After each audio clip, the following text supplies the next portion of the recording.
Hey everyone, Andre here along with the entire GameXplain crew to look back at Nintendo's year in review for 2022. Both feeling like, I don't know, maybe it's just me, it felt like both a quick year and a long year, depending on what I'm looking at specifically. So, I want to start off with just our overall thoughts. How did we feel about Nintendo in general terms this year? Tom, let's start off with you. How did you think Nintendo performed this year? Well, they did a good job avoiding droughts, for sure. A lot of Nintendo stuff that happened this year.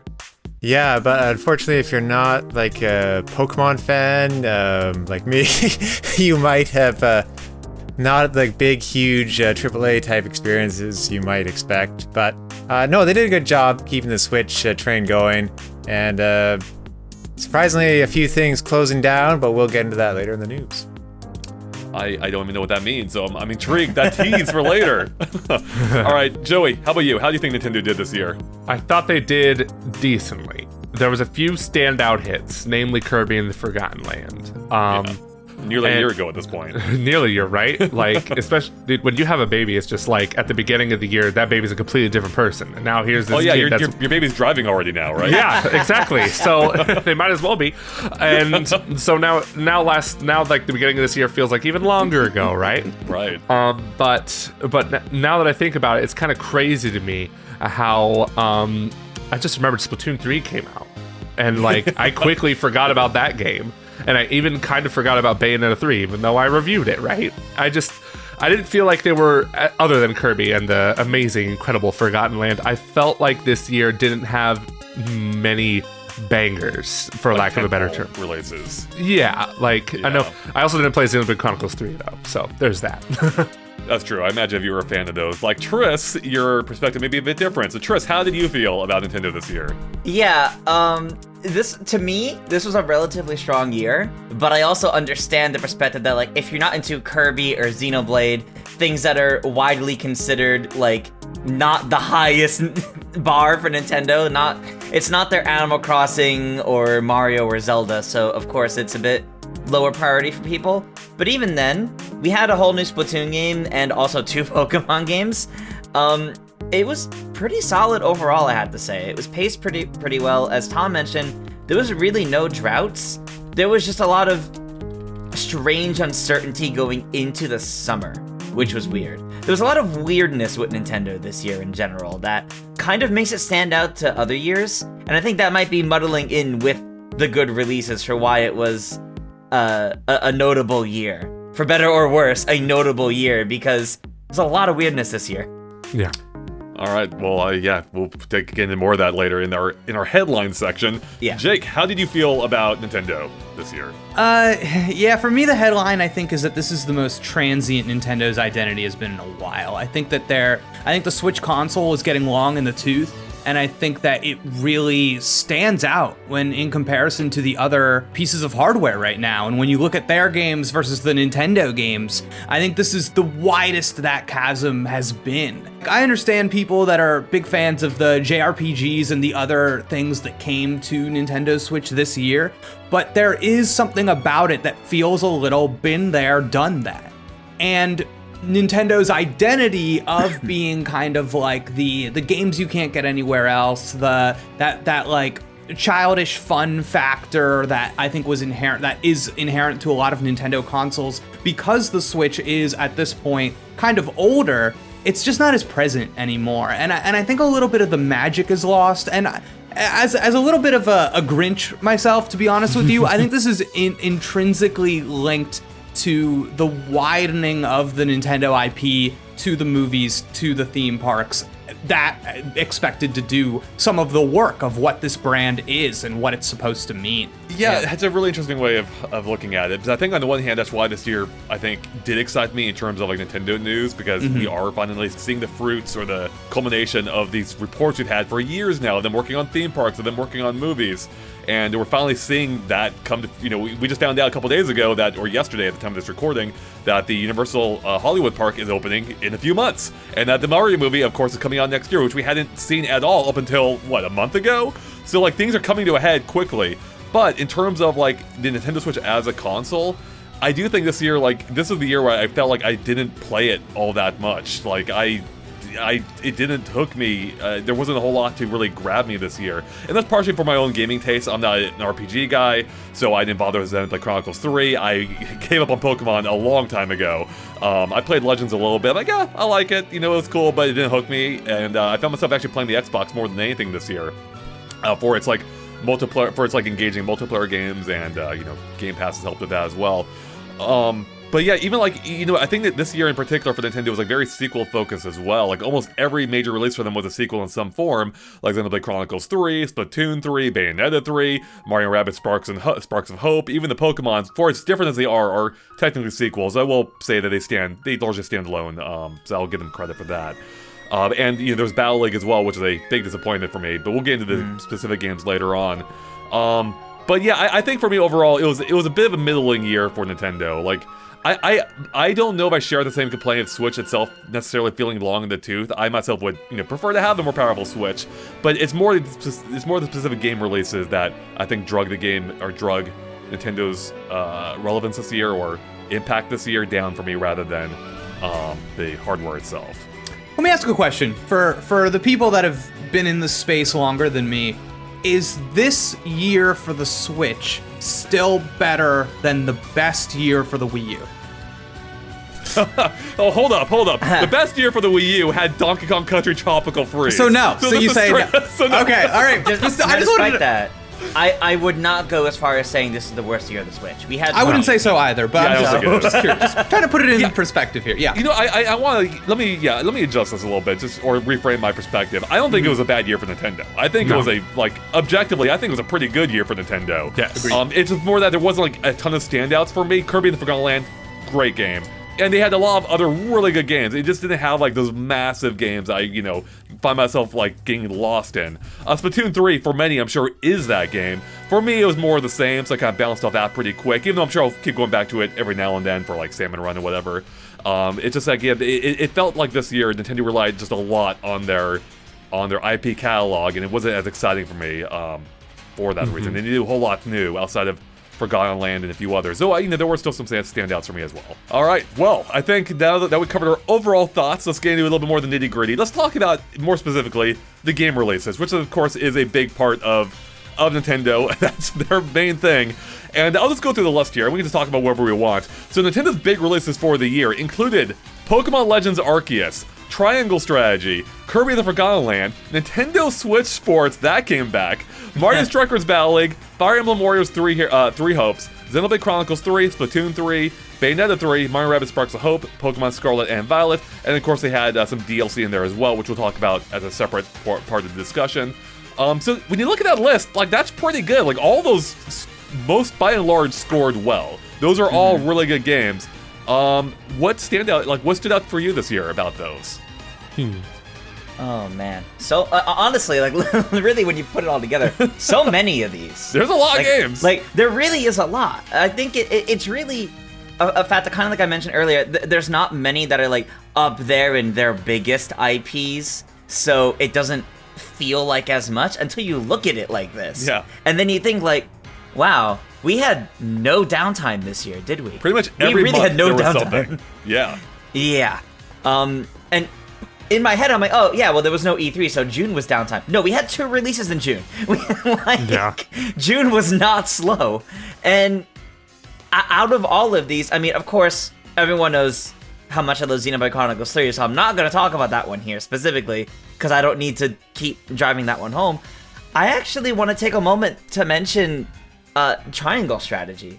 I myself haven't had a chance to get to it yet, but the amount of like hype that surrounded that leading up to it, sure, it was more of like Nintendo partnered with Square Enix, so it wasn't quite on many people's radars, but this was a game that I know so many people that were like ecstatic for this game, and it was like their personal game of the year building up to it, and it came out right before Kirby, which kind of affected how many people got to experience it. And I bring this up because that is not the only time we saw that happen this year. June, as I just mentioned, had 2 releases 2 weeks apart from each other. October had Bayonetta 3 and Mario & Rabbids. And it makes me wonder if part of the middling feeling from this year is actually that there was too much too close to each other. How are you supposed to focus on them all?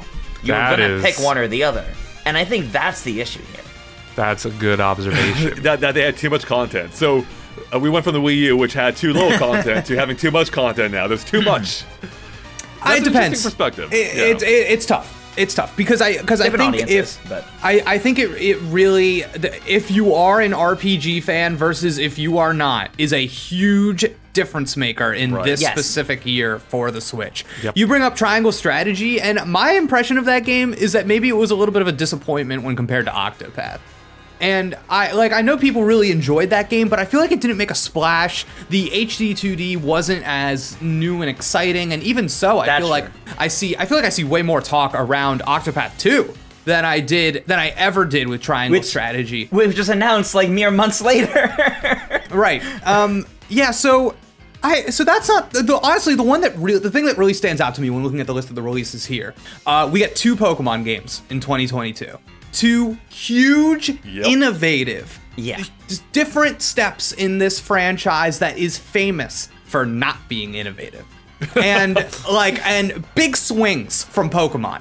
And that is extremely I think the conversation surrounding Pokemon and Game Freak, the Pokemon Company, all of this stuff is just like a very interesting thing to talk about, considering just, you know, is it necessary to have these 2 games come out in the same year? How is that reflected in the work that is being produced? But I just want to say Legends Arceus was that game that I did not care about the next real Pokemon games. This was the one I wanted, and I feel like it delivered. And the crazy thing about Legends Arceus is if you took that game, put it in the new region from Scarlet and Violet, had all of the new Pokemon, I think it would be dang near my perfect Pokemon game. And is that Andre shaking your head? Is that crazy? No, I'm shaking in agreement. I'm actually right there with you. I think as one who kind of fell off Pokemon decades ago, I think Legends Arceus, just in terms of game design, is a more exciting entry, and I wish they had merged it with Scarlet and Violet and made that a single focus and just delivered that unique perspective with all the new Pokemon. And I think that would have been great. But I played both, and both feel like it's so weird how they have these 2 different approaches that are a little bit at odds with each other. And it's like, maybe just combine the best of both. Like, you could have one killer game here. And not to undermine what both games are. I think a lot of people are really enjoying both. It's like, man, had you guys focus all your efforts on this one really freaking good game, it might have made me play through the entire thing. I feel like the 2 Pokemon games are also a perfect example of the flood of games that I was mentioning, because realistically, as soon as Legends came out, not even a full month later, they announced the next generation of Pokemon, and Legends was gone from the conversation for most people. Yeah. I just think, have a year in between those. I legitimately think if Legends was the only Pokemon game this year, 2023 starts, then we get the reveal of Scarlet and Violet, I think that would have gone over much better. Personally. Well, and remember, it's really 3 Pokemon games in 12 months. Yes. Counting Brilliant Diamond and Shining Pearl. So even all of these games, by the way, sold astronomically well.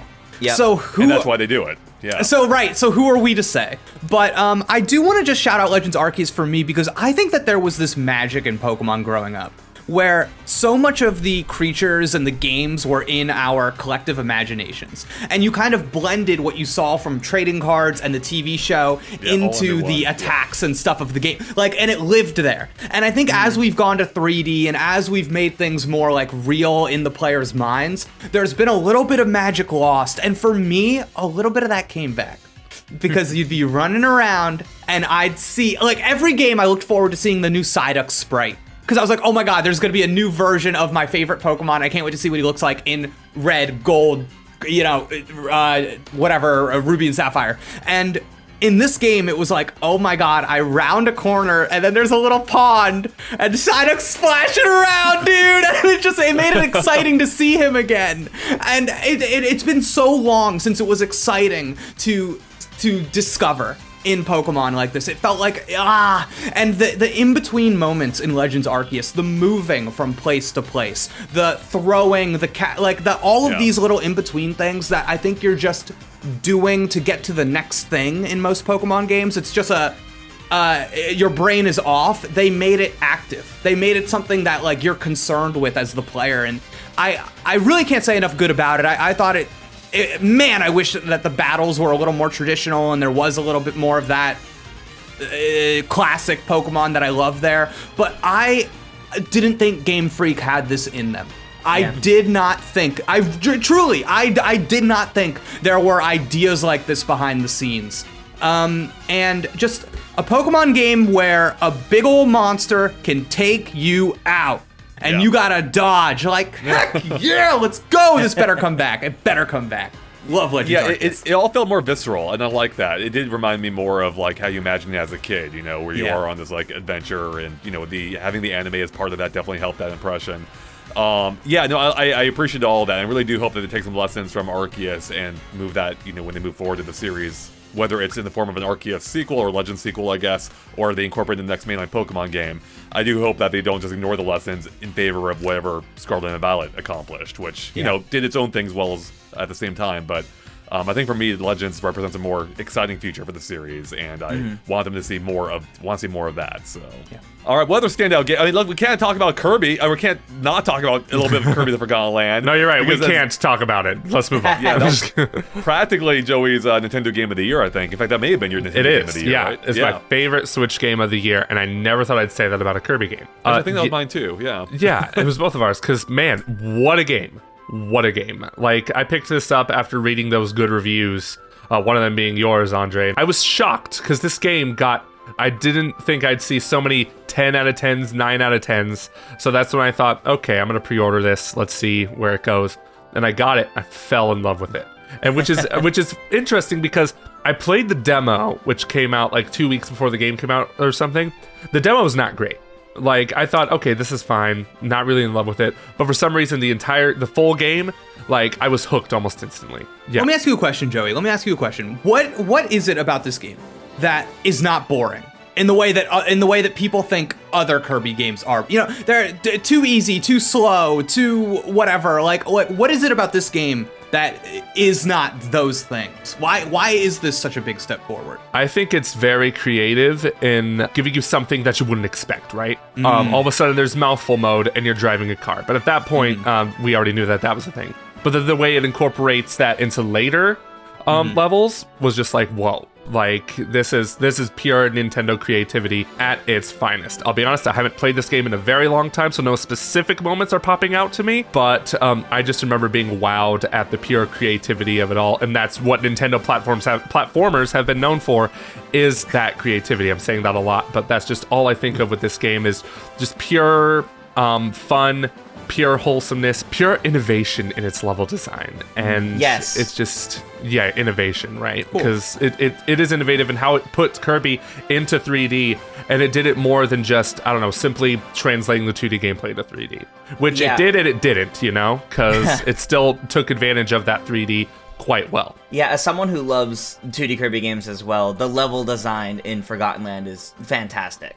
The way they hide secrets for you to discover, and the way you have to think about how to use the surrounding enemies or the surrounding objects for different abilities to your advantage to find those secrets and complete the levels and find everything in them. The thematic layouts to the levels that translate to what area you're in much better in 3D than in 2D. That's just kind of inherently, most of the time, you get a better sense of thematically where you are exactly in an area when you're in 3D versus 2D.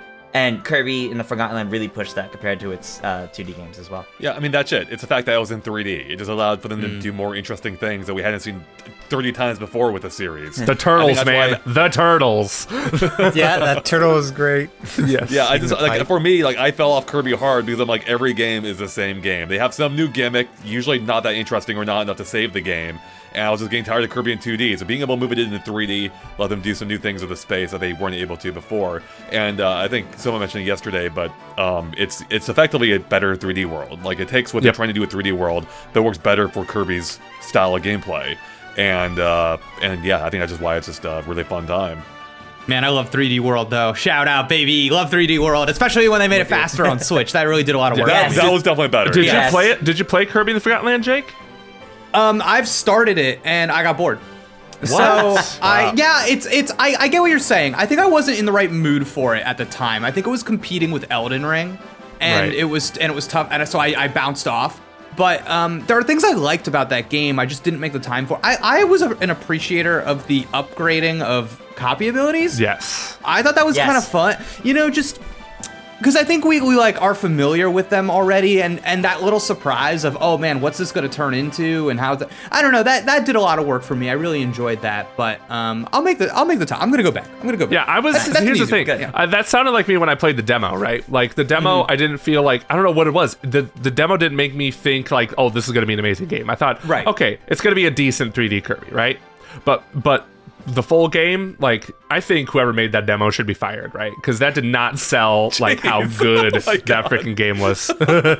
Yeah, I get this idea of almost the theme park approach of you visit something, you get something out of it, you enjoy it, then you move on to the next thing. And I do think that's probably hard to capture in a demo. And I get, yeah, it's a tough thing. I get that, but I don't know. It just doesn't. Kirby is still a slow little boy for me. Part of it, Jake, is that there are really, you can define the era we live in two halves. Like, you have the pre-final boss of Kirby era, and you have the post-final boss of Kirby era. Like, you don't know this game until you play the final boss, and it is just crazy. Really? Okay. It really just puts, it's like it puts a seal, the stamp of approval on that game. It's just so good.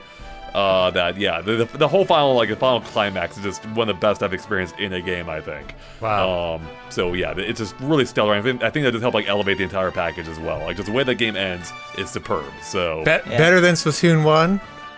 Oh my god, don't do this to me. This is like Sophie's choice. What is the deal with us comparing Switch stuff to Wii U stuff today? Like, I would say I'm working my way through Kirby right now. Just what an interesting choice to choose like a deserted kind of ruined city as a choice. Like, you would not expect that for Kirby. No. Yeah, that was great. I want to give a shout out to Switch Sports. I thought it's not genre changing like Wii Sports was, but it was nice to have it back. I had a good time with it. I'm glad they just added golf, which might be the best iteration of golf yet, and also the most difficult. And it's just fun. Like, they did a great job capturing the spirit of Wii Sports, updating it for, with online play, arguably some refined controls. It's by and large the same, doesn't reinvent the wheel, but it's just nice to have like the simplistic sports game back that, is accessible to almost everyone. I can play with my parents, and my dad plays Fortnite now, so it's not that not that out there, but it's just a good fun time. So I didn't pick up that game, but I recently played it at a family gathering. My aunt brought her Switch and Switch Sports, and I'm just like, I need to get this game at some point. And I did play some of the golf update, and yeah, that I forgot how good golf is. Like, golf is a banger in Switch Sports. Yes. I feel like not enough people know it rips. This is one of those games that I feel like is good and could have been amazing. I see it so clearly. I remember when it came out, though, there was some discrepancy between which sports people thought was good. Andre, in your review, you said you really liked soccer, right? I love soccer. Yeah. It's better than Battle League. Who are these people that don't like soccer? It's so fun. It's so good. It's so good. Like, I mean, maybe, I don't know if you have this where you're going, Jake. I actually wish that soccer had been more of a template for the rest of the game. Yes. Because it gave you more control. It made it feel deeper and more skill-based, which might be why. But it made it feel more skill-based than some of the others, and I really like that. And it's actually something they kind of remedied a little bit with the when they added the leg strap update, which actually went far more. They went much farther with than I expected them to. Where basically turned it into a more conventional Wii Sports game, where it's more simplistic. You don't have to worry about the controls as much, and I appreciate that it's there. I still prefer the standard controls. But I think it was a smart middle ground they had, where they offer you both options. And I wish, that they had done, again, something similar for the others, like in tennis, where you can actually control your character if you want to. That should be an option, or volleyball. Like, volleyball is a weird middle ground, where sometimes you have control of your character, other times you don't, and it feels really rigid when you do. I still like the sport, but it's probably my least favorite of the new ones. Yeah, and for me with Switch Sports, I think one of the standout issues is just that Nintendo has this, this piece of marketing they stick to sometimes, where they're like, we don't want to release a game unless we know it's going to add something new and innovative and different. I get that, but then I look at Switch Sports and I'm like, you guys aren't trying as hard as you could be.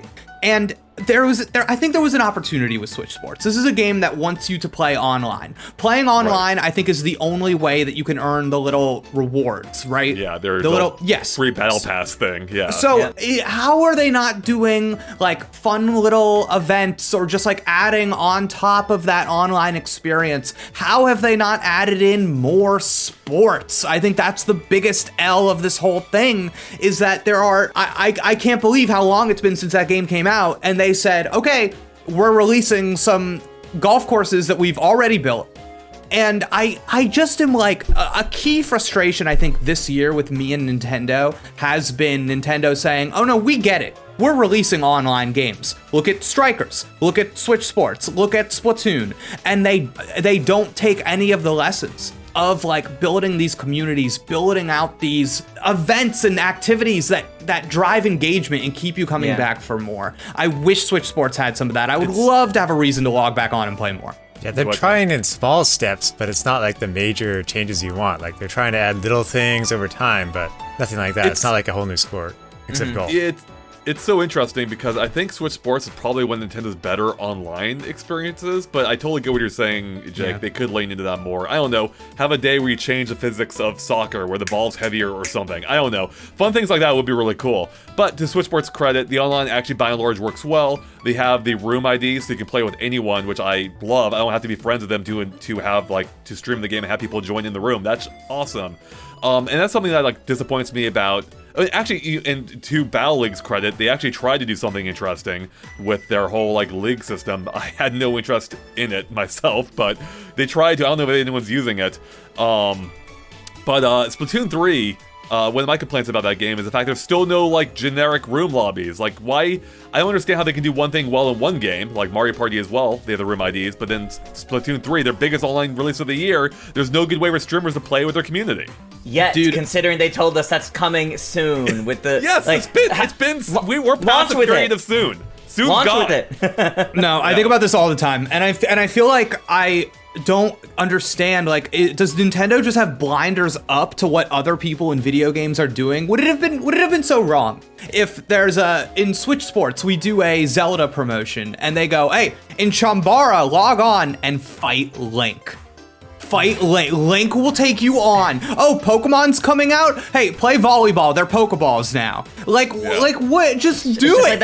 It's just like that video I made where it was what if we got these Nintendo items? You can go bowling with the chain chomp.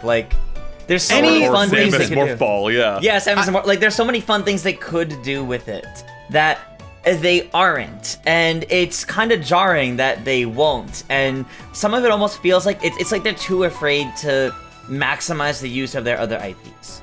I think that's part of it. I think Nintendo, for whatever reason, wants a lot of their IPs to stand on their own. I remember when Splatoon first came out, I posted a video, and then other people are theorizing too, this art style and a lot about this game seems similar to, say, Mario Sunshine. Will they bring in Mario Sunshine references? And they didn't. Probably the right call. They want Splatoon to stand on its own as its own IP, and it has, obviously.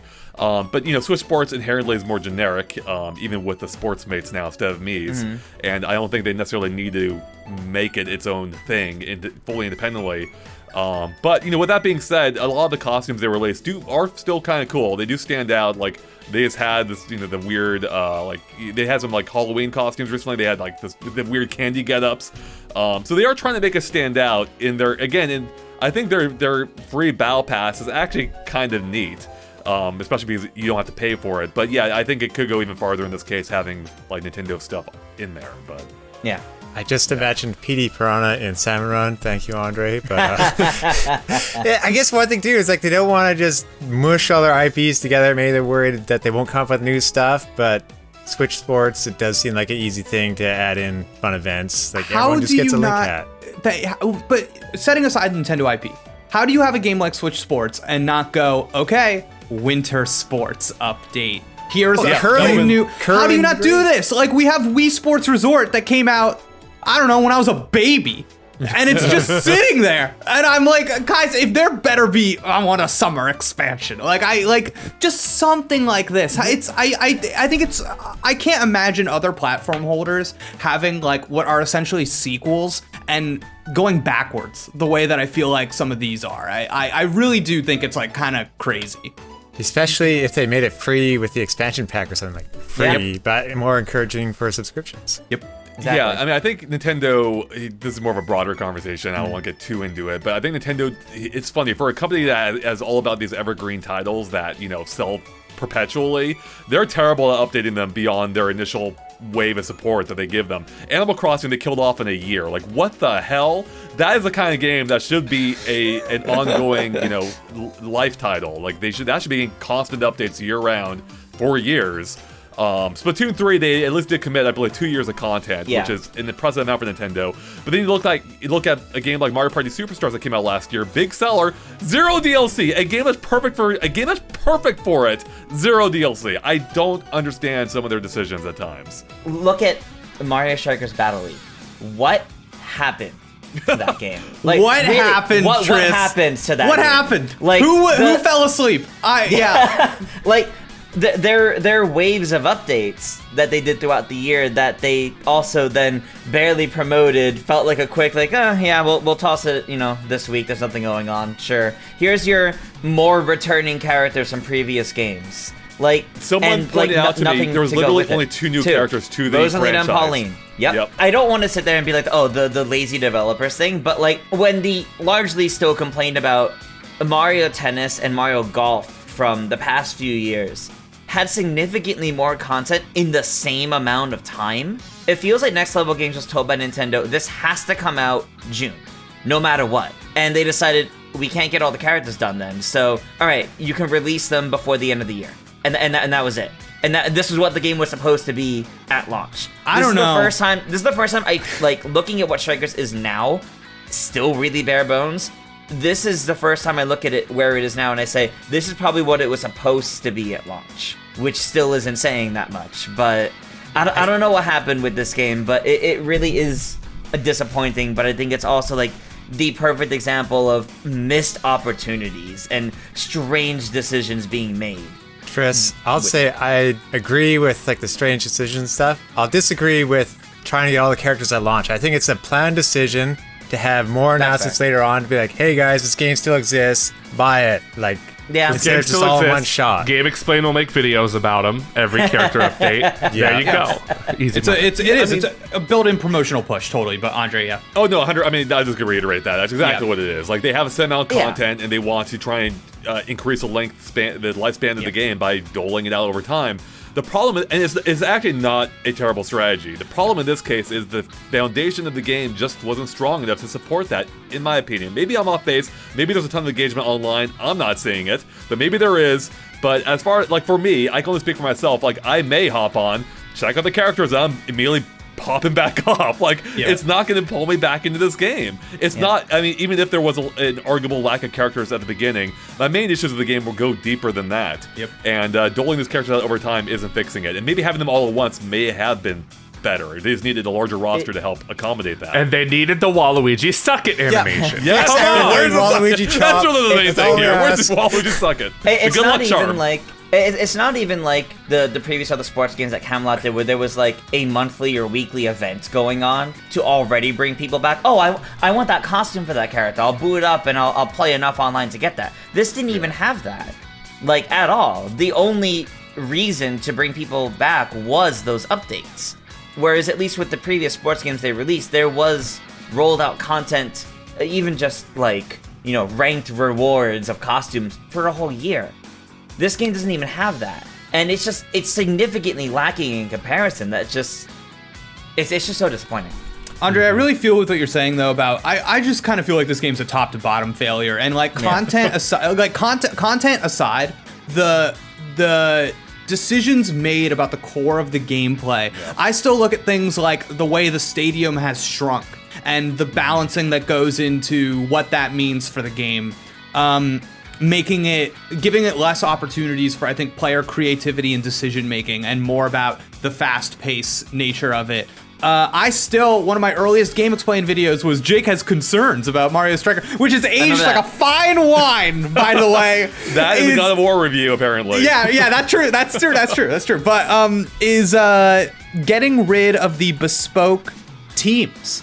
The teams that were special and important. You had a captain, and you picked the little sidekick. Not only did this mean you weren't just fighting the same 6 people in every game, but it was like there were identities crafted around these things, and those are all completely gone, and just like a huge step back from the past games in a directorial sense, in like a vision for what it was supposed to be. And I really poor decision making behind the scenes for this game. Just poor decision making. One thing that I still love that Strikers did, and it has, despite not having the Waluigi chop, really good animation and personality for its characters. Bro, and I do like that. Next Level Games is always fantastic at that. And it's so sad that this had to be their follow-up to Luigi's Mansion 3. One of the best Switch games of all time, in my opinion. So hopefully their next game is Luigi's Mansion 4 or something just as good. Because what Joey, a bummer. in our predictions, I joked that Next Level Games is too good to make another Strikers game. Oh, no. I missed that. No. All right. Well, let's move on to another game. We don't need to be up a Battle League anymore. How are we feeling about Three Hopes now that Three Hopes is like forever ago now. Yeah. But did that ever get DLC? Did that ever get DLC, Jake? I think it did, didn't it? No. Oh my really? god, Wow. especially since it's like very clearly there are characters in there that are like, you can't play as us yet. But Three Hopes, really quick. To me it's the best of these Warriors games. And it's not even close. You know what? The contender actually I think is the Persona one. Strikers, and that's because when you get right down to it, these Warriors games, that play is very similar across the board. But I found that it's actually a really good balance with the social link stuff from Fire Emblem. And going between those two things actually was like a really nice built-in pacing for the kind of game and just like a different experience from moment to moment. And in a way, I actually thought that back and forth was more interesting to me as a player than strategy battles and social link gameplay in traditional Fire Emblem games.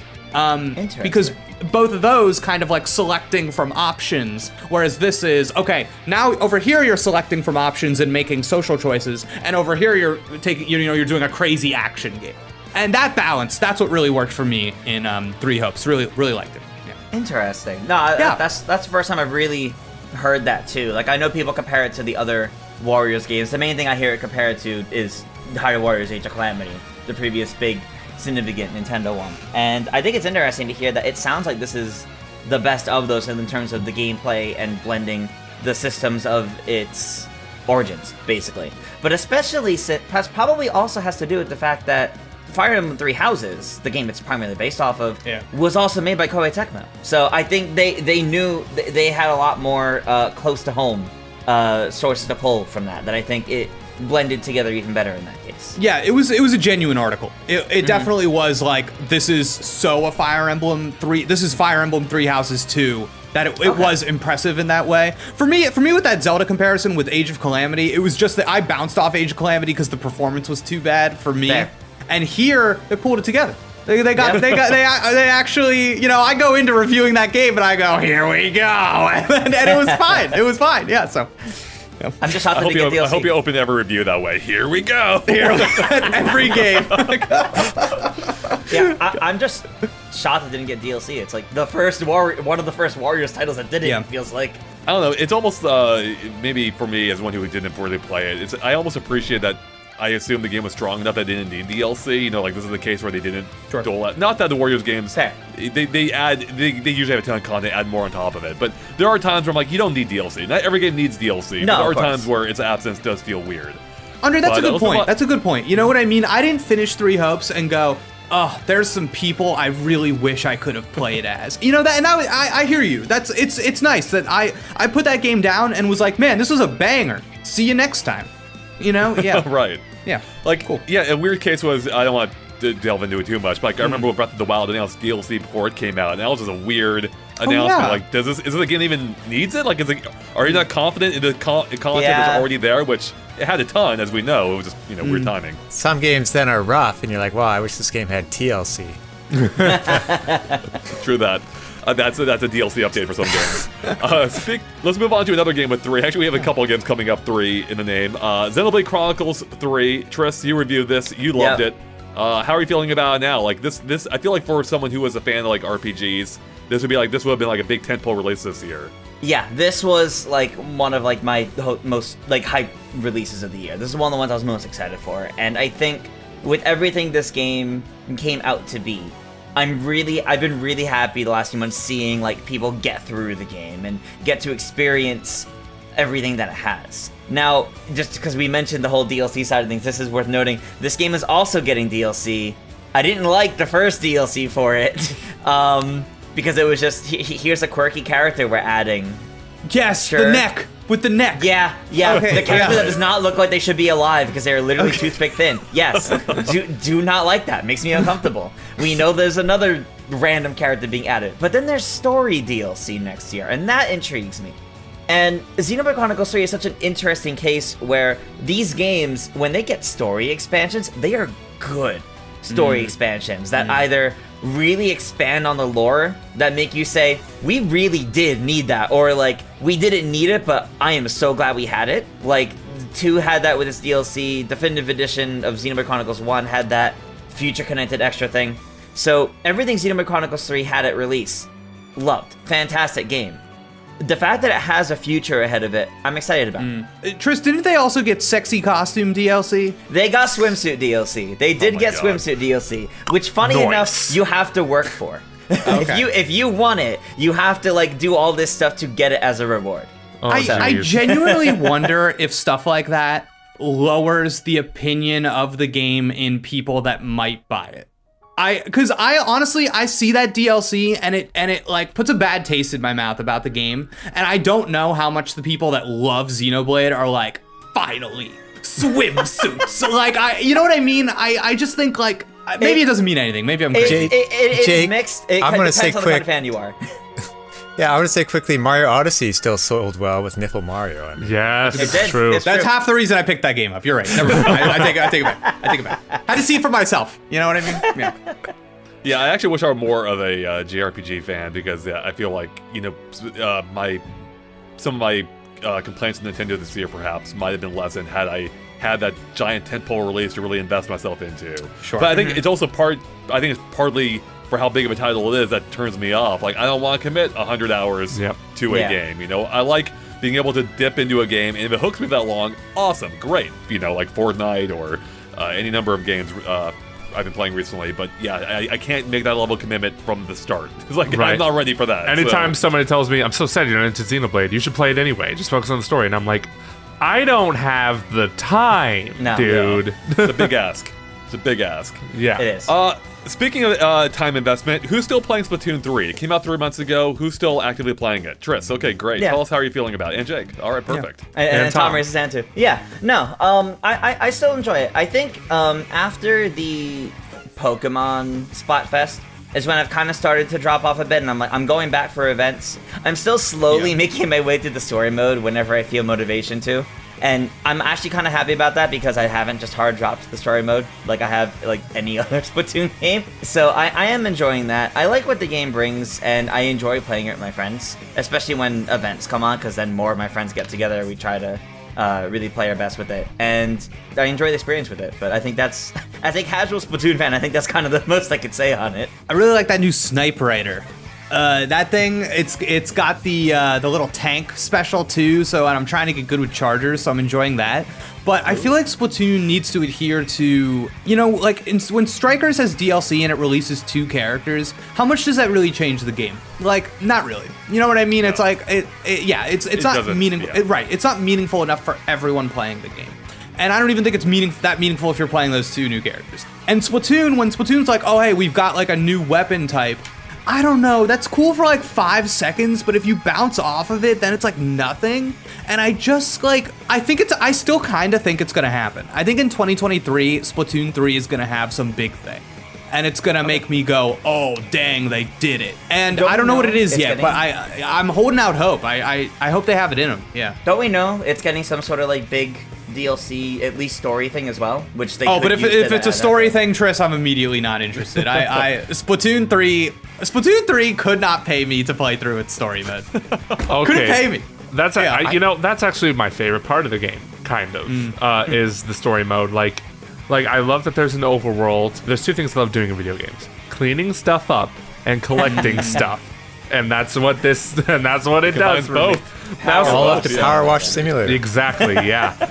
It's like Banjo-Kazooie meets Power Wash Simulator, you know? I still haven't played that much of it. I still haven't played much of Splatoon 3 in general, which is kind of surprising. I really put a lot into Splatoon 2, but 3, it was like Andre said in his review, more of the same, which is why I didn't really get into it. But anytime I do find myself playing it, I mainly go to the story mode, which was very much taking inspiration from the Octo expansion from Splatoon 2, and I love that format. So, yeah, maybe I'll still play it later this year, like going up to my family's cabin and just playing that single-player mode because there's no internet out there. I'll say with Splatoon 3, I found it weird that I thought I would like the single-player more, but I found myself not sticking with it. And maybe it's just not enough hooks to keep going, but I'll play it for a bit and it's like, this is enough. This is too much like a VR mission almost to me. Where it's not like I want to go and see next bosses and stuff or see something about Captain Cuttlefish. So multiplayer, just chipping away, like keeping at that with my friends is what's keeping me going in Splatoon 3 right now. I don't want to expose myself as like a weirdo, but also I just think something that holds me back from enjoying a lot of these Nintendo Online games in general is, and I wonder if anybody else feels this way, the fact that there's no like unified party system so that I can like talk to my friends and easily set up games. Between games, yeah. I really think like that hurts it all. I really enjoy being on PlayStation, seeing my friend go online, just like no matter what we're playing, like inviting them to a party and just being like, hey, what's up? And then be like, oh, hey, let's go play this thing together, whatever. I don't know. Is that bad that I like that? No, not at all. Okay. You basically like need Discord with Nintendo Switch. I know. So. Yeah. It just baffles me that Nintendo still barely even uses their own friend list system. Like that's has hardly any You can't even compatibility with send their own anyone games. messages. What is that? What is that? Yeah. I mean, don't get they it, only but- added the invite system like years later. Like, And who uses All right, it? well- I don't know. Nor I. I don't think I get random invites just because I have like a billion people on my friend list who I can play Splatoon 3 on streams, but in any case, let's move on to another game with 3 in the title. There were a lot of them. Bayonetta 3. Yeah. Another. This seems like it would have been a huge game. Maybe it was. Because it's one of the games we've known about the longest. It was been in development for about 5 years. We've known about it for about 5 years. Joey, you reviewed it. How are you feeling about it now? So when I reviewed it, I gave it a liked a lot score, and that's because the combat is just super fun, and I love just the gameplay of it all. Basically, what Bayonetta is known for, right? But the more time has passed, the more I'm kind of salty on it. Like, I don't feel like it was to me, it wasn't as memorable of an experience as the other 2 games. I still like it more than the first game because the first game was just way too hard. I was really turned off by how irritating it was. 3 was more manageable in that regard. But I think it all really boils down to it doesn't feel like 3 had a lot of personality. I know a lot of people say you don't play Bayonetta for the story, and I'm like, okay, but 1 and 2 had really interesting stories. They had really interesting lore behind the Lumen Sages and the Umbra Witches, and it feels like 3 they just threw that all out the window, and in favor of this techno-focused multiverse story that doesn't really do anything interesting with the concept, right? It's just like, oh, here's more Bayonettas. That's cool. They're just different Bayonettas. That's it. Just real quick, as a general rule, like the multiverse needs to go. I'm tired of it. Yeah. Like, you stop with the multiverses across everything. There's too many of them. We've had enough. In other news, watch Sonic Prime on Netflix. I was gonna say, like, I know Bayonetta 3 started development like at least 5 years ago when it was first teased. So I know it's been in production for quite a while, but it happening and then hearing, oh, it's another multiverse story. It's like, the multiverse should be something that's really interesting, but when it feels like every single IP out there is starting to use it, it is no longer an interesting storytelling because they're all doing it the same way. Next Zelda, they're gonna watch like a Spider-Verse 2, and it's like, I like this. They'll be like Wind Waker Link, you know. We already had Zelda Multiverse. That was Hyrule Warriors. Oh man, I guess. Hyrule Warriors and Age of Calamity somehow. Both of those Hyrule Warriors games, right? Mm-hmm. But yeah, like, and it's sad because like the gameplay is still really good in Bayonetta 3. I agree with the Game Awards that was maybe the best action game with 2022. The game started out, like, I felt really good when it started out, too. I was just like, man, this brings me back to Bayonetta 2, which, in my opinion, has, like, one of the best video game openings of all time. 3 was very close in that regard, but as it kept going, it was just like, the characters that we knew and loved from 1 and 2 barely get any screen time whatsoever. Like, Luca comes and goes, and there's this new character, Viola, which they tease as the next Bayonetta in future games, which is a character I didn't even like. So, and then Kamiya's coming out saying he has plans for like 9 Bayonetta games total, and I'm just like, okay, slow down there. You need to slow down. Figure out what the hell is going on in this universe, whichever universe it is now, and they were doing way too much with Bayonetta 3. And it's still a good game, still really good action, but as you can tell, the story elements really soured me on it. It sounds to me like they just don't have anything interesting to say. And I wonder, and I feel from your impressions that what you're picking up on is the devices of the game's narrative are so transparently devices. That's what you see them as. It's like, oh, the multiverse is an excuse to do this thing in the game that we want to do. Mm-hmm. And it's funny you say that people would say, well, no, we don't play Bayonetta games for the story. Doesn't the existence of that new prequel thing fly in the face of that? Yep. Isn't basically the purpose of that for story stuff? Yep. Mm-hmm. So I don't know. I think I understand being like a talented action game developer, and I understand that pedigree and what that brings, but I do think it's still an artistic medium, and if you don't have anything to say, if you don't have anything to sink your teeth into, you're gonna have this kind of shallow experience that on revisits, on rewatches, becomes more and more apparent that it doesn't hold up. Yep, exactly. Yeah. Like, I came away from it like, this game really didn't have much to say. Like, the story was, I wouldn't even say it was barely there, like it was there, but it felt, Bayonetta didn't even feel like a character. The characters didn't feel like characters. Damn. Which is ironic, because Bayonetta, those characters felt like characters in the first 2 games. What happened here? What happened? Yeah, but Viola's battle theme's the best theme I've ever heard, so at least we came away with it. It's a harsh contrast to disliking her so much. Yeah, exactly. All right.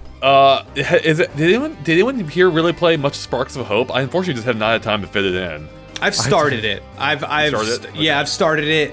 And I really like the original Mario Rabbids. If I'm being honest, I'd be so curious to hear from other people that played Sparks of Hope and, strangely, Marvel's Midnight Suns. The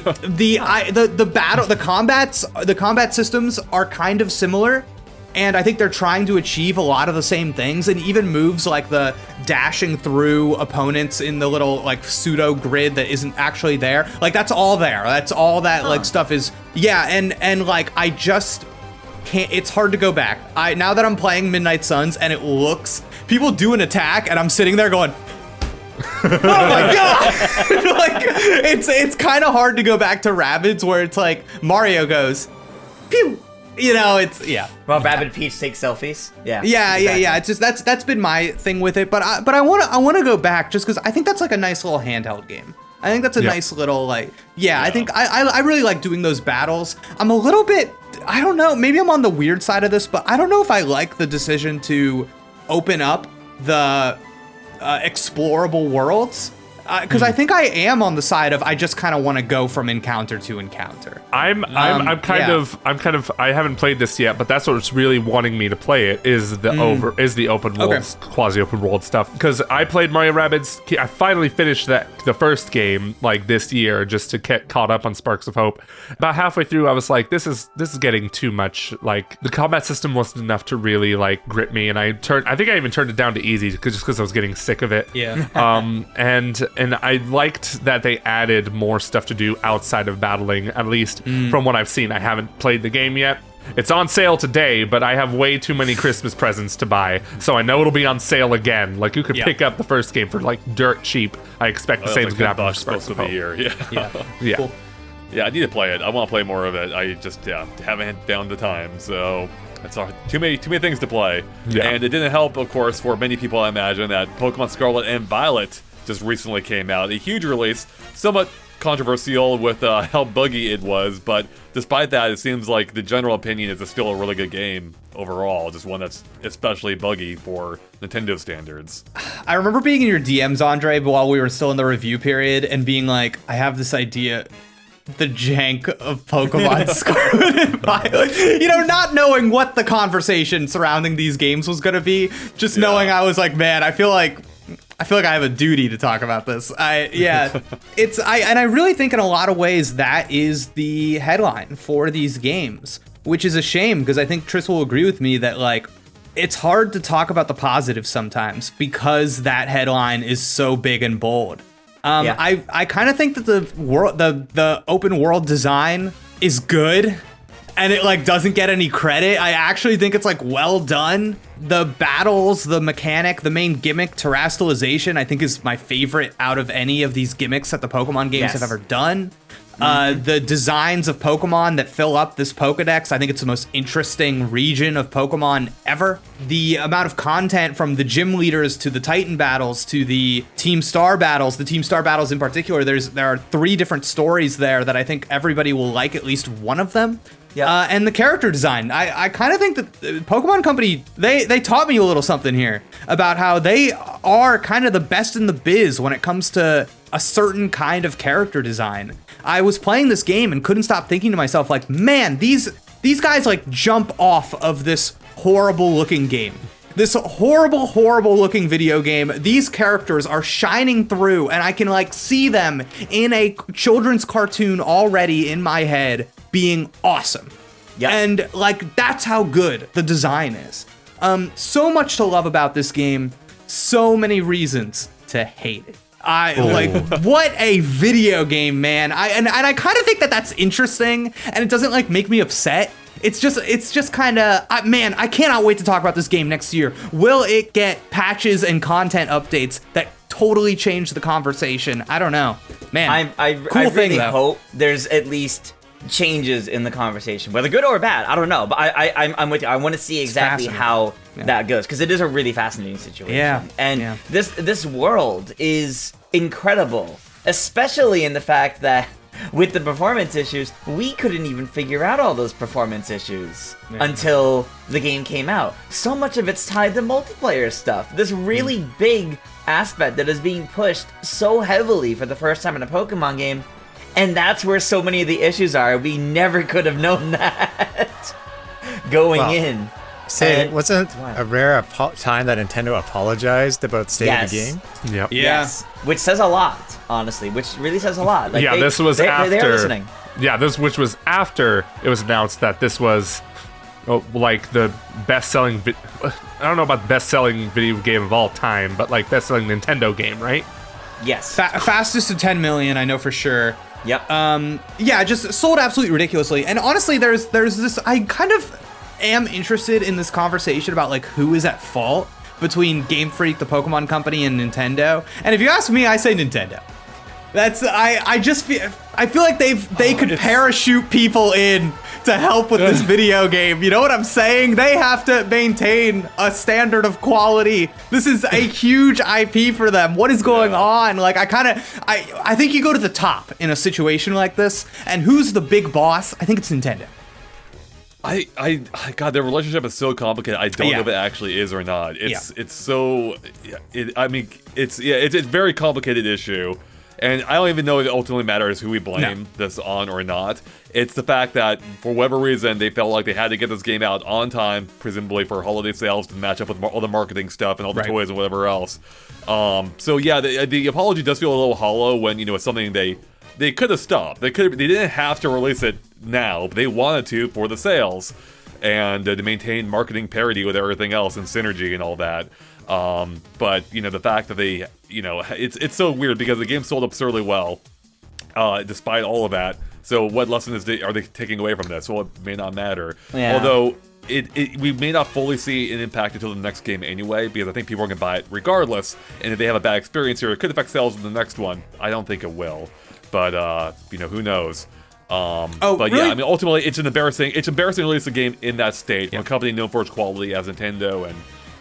Even Game Freak's releases in general, for as unadvanced in a technological sense that they are, like they usually aren't this unpolished coming out. So Yeah, I think this did a injustice too to like the Switch Pro conversation, because this is not a Switch hardware issue. No. Nope. And and kind of an interesting story I haven't shared on any content yet too is that there's like a group of neighborhood children that are obsessed with my dog, and I like to ask them. I go like, "Oh, what video games are you guys playing right now?" And like a few weeks ago, they all said, "Oh my god, the new Pokemon."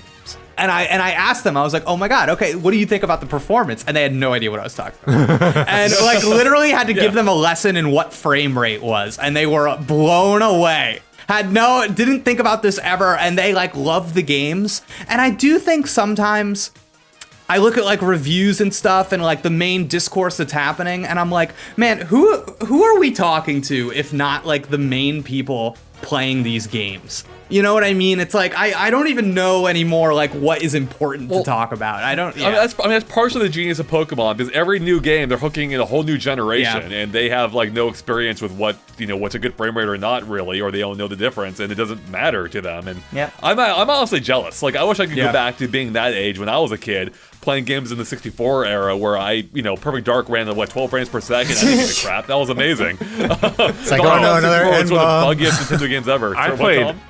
What was that, Tom? Bombs. Well, the bombs that would slow down everything, like sucking. Man, I remember playing all those crappy licensed games when I was a kid. I didn't know they were. I didn't know Charlie and the Chocolate Factory on Nintendo GameCube was bad. I still played it. On the Pokemon note, though, I'm going to quickly say I hope that it releasing as stated did doesn't stop the Pokemon Company from having more ambition with their titles. Like, they're like, oh no, we tried new things. We better just go pump the brakes and go back. Like, I hope they just plan with more time in the future or learn from this and improve. You know, Joey, really quick, I'm curious to hear from you specifically, as I feel that a lot of your interests in video games and what you like are just totally at odds with like everything Pokemon is. Do you think we're insane? Like, when we talk about like liking this game, is that Not just at like all. Okay. No way, Jose. Like, there's a reason so many people love this. I didn't play Pokemon Scarlet Violet. My wife's been playing Violet for weeks now, so she's really into it too. And she only plays like Sims and Pokemon, right? So, and I'm telling her maybe you should try Arceus next, Pokemon Legends. But yeah, we'll see. I have faith she'll beat that game, but right now she's getting really frustrated. She just fought that rapper person. I don't know. Oh, heck yeah, dude. Ghost Gym. Heck yeah. Yeah, Ghost Gym. So good. Yeah. Cool. Wow, so this conversation has gone on a lot longer than I expected. So we're gonna have to reorganize how we do some things here. But to kind of top it off or cap it off with the game discussion, let's talk about DLC real quick. There were some big releases this year in terms of DLC support for Nintendo games. In particular, I think one of the biggest ones was this complete surprise of a Wave 2, or of the Booster Course DLC for Mario Kart, of which we have half of it now. We got up to Wave 3, there's 6 waves in total, I believe. And that kind of gave a second life to this game that we all thought was long since dead. I mean, maybe not dead, but like no longer gained support from Nintendo. But it is one of Nintendo's biggest sellers on the console, and it makes sense for it to exist. But how are we feeling about the Booster Course DLC now that we're halfway through it at this point? Truthfully, I think we're halfway through? It's 6 waves, right? Yeah, we're halfway through. Truthfully, I'm still in shock that we're even getting this. Like, Yeah, I was so surprise. convinced years ago that, like, that's it. They stopped doing anything for this game. This was probably not planned from the release of Deluxe. This was probably something planned probably early in the pandemic. But with it's how it continued to keep selling. But I've really been enjoying the fact that we've been getting this, because I wanted more life breathe into this game. This is my favorite Mario Kart game, and getting more courses, which is characters aside for people, the courses really are the life of Mario Kart, because you can have a fantastic roster of characters. If you only have Mario circuits, no one wants to play your game. Sorry. Like, it needs courses, and adding an entire game's worth of courses, well, right now half a game's worth of courses, is an incredible feat. Even if they aren't up to the same graphical fidelity as the base game, they've actually been getting better with each wave. I genuinely think Wave 1 might have been rushed out a little bit, considering they touched up elements of Wave 1 when Wave 2 released. And each wave has been getting, for the most part, visually better than the previous ones. especially this last one, where they even added the custom items feature with it, it makes me feeling really confident about like what this game is going to be when it's complete. Where I feel like it just be the definitive anything Mario Kart, and that's fun. I'm excited about it. The custom items was a fun surprise. I did not expect them to add something kind of that fundamental to the game that can change it, even though I don't know how often I'll be using it because it only applies to, you know, private matches basically. So you're not going to see it in the online rotation, which is what I generally tend to play. I'm of a mixed opinion on the Booster Course DLC. Like, you know, if you look on the one hand, yeah, more content's always a good thing. I will always take more Mario Kart tracks, sure. But on the other hand, I am like just so sick of how Mario Kart 8 plays. Like, having those new courses isn't really pulling me back all that much more than it would have anyway. I'll check them out, of course, and you know, I stream it every week too, and I still enjoy the game. Don't get me wrong, but I think I disagree with you, Tris, on that courses are the most important thing. I think the core gameplay is the most important thing. Double Dash only has 16 tracks. I can play that game endlessly. Tom and I do the All Cup at least once a year. We do it more frequently. We saw each other more frequently. Well, yeah, but Double Dash also has fantastic courses. It does, and that's true. I mean, yes, if the courses all sucked, then yes, the game wouldn't be good either. So clarify something for me, Andre. Is it that like the texture of driving in Double Dash? There's something about that is there's something you appreciate more in that game than in 8 Deluxe? It's that, and also how the core gameplay mechanics work with the double items, being able to swap them back and forth. Okay. How you can't drag items behind you. You have to time everything for like a defense, for instance. But yeah, the core handling itself, I think, feels very distinct to Mario Kart 8 Deluxe. This is a weird complaint. Mario Kart 8 Deluxe almost feels too refined to me. Like it's almost too precise. Like I can pull off, like I can see what I need to do and almost perfectly execute it. And that's a little bit of an issue. Like, I like that out-of-control feel that Double Dash has, which I feel like is kind of like the essence of Mario Kart, where you don't always fully feel in control. You know, not that the controls are bad. I don't think that should either. They're just less predictable. And I always go back to, like, DK Mountain, where, like, you're just bouncing down that mountain. You're never quite sure where you're going to end up. And I love that feeling. And I think it partially is, too. I just played so much Mario Kart Deluxe. Not that I'm the best player out there. I'm not, as my tournaments prove to me. But I'm good enough that I can usually hang in the, upper, ranks of people, and it's just not fun for me anymore. Like, or as fun as I want it to be. And I just need something new. I just want something fresh. So on the one hand, again, more content's great. It sucks that means we're not getting 9 for at least another year and a half, probably longer. So yeah. No, I definitely understand that. Do you feel like, as somebody that is that good at Mario Kart, it kind of reminds me of good graphics in fighting games, where after a while you just stop seeing the graphics? Like when you play a Mario Kart track, or do you even see what's going on, or is your brain so locked in that you can just like, do you know what I mean? Like you don't even like engage with it, you just do it. Oh, I mean, I think that's basically how racing games work. Like you're racing, you're so focused on the actual gameplay, you're not really paying attention to too much going around you. Like you absorb it in a subliminal sense, I'm sure, but I don't think you're actively like looking at the track details. I actually have a video series I want to explore based on this idea. But yeah, I mean, I think so. In the end, like although the lesser graphics of some of the Wave Booster Course tracks annoys me on the technical level, it doesn't really matter when you're actually playing that much. So exactly. Okay. Dude, the dream, I want them to do some Diddy Kong Racing-ish on a future Mario Kart. Give me some, like, weirdo vehicles, man. I want to be in a plane, baby. Yeah. Heck yeah. That'd be great. That'd be great. So that's kind of what I mean. Like, I need that fundamental change for the game. You know, it actually gets to a rumor we'll probably be discussing soon that popped up earlier this year. But that's probably better held for part 2 of this discussion, as we're now going to have, because we've gone for way longer than I expected. So I blame Tom. Let's close it. Let's close it. Yeah, I think we're going to shut down this discussion here, everyone. Thanks for watching part 1 of our year in review wrap-up for Nintendo. We'll be back with part 2, where we discuss rumors for the year, the Nintendo Switch Online service, and the biggest headlines of the year as well beyond game releases. There's a lot that happened for Nintendo this year. We're gonna discuss it all in part 2 of our discussion. So stay tuned for it. We'll catch you later. Bye, everyone.